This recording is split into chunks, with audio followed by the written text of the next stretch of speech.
7명의 사상자를 낸 화정 아이파크 붕괴 참사가 발생한 지 3년 만에 법원의 재판 결과가 나왔습니다. 재판부는 사고와 관련된 20명 가운데 14명에 대해 유죄를 선고했지만 현대산업개발과 하청업체 대표 등에 대해서는 직접적인 책임이 없다며 무죄를 선고했습니다. 이에 대해 유족들은 불만을 터뜨렸습니다. 보도에 김영찬 기자입니다. 2022년 1월 건설 근로자 6명이 숨지고 1명이 부상을 당한 광주 화정 아이파크 붕괴 참사. 인재로 결론이 난 붕괴 참사와 관련된 책임자는 현대산업개발과 하청업체 등 모두 20명. 사고 발생 3년 만에 1심 판결이 나왔습니다.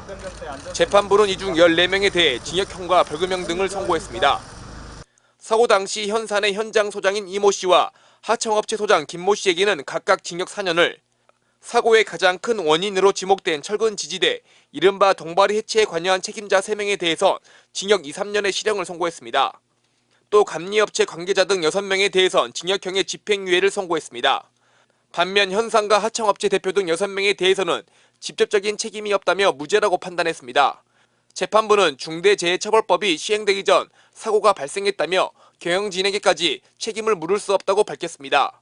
재판 이후 사고 책임자들은 취재진의 질문을 피했습니다. 무죄 선고받으셨는데 입장 있으세요? 유족들은 재판 결과에 찹찹한 심정을 드러냈습니다. 대표 이사들이 법적 책임을 피했다는 것에 받아들이기 힘들다는 겁니다.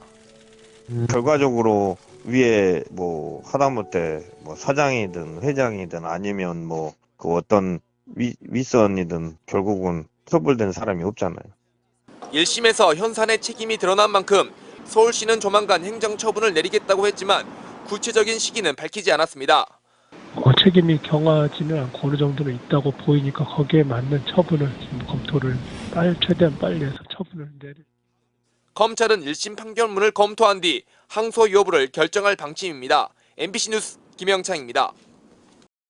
언제 어디서나 내 손 안의 뉴스. 광주 MBC 뉴스 유튜브 구독으로 함께하세요.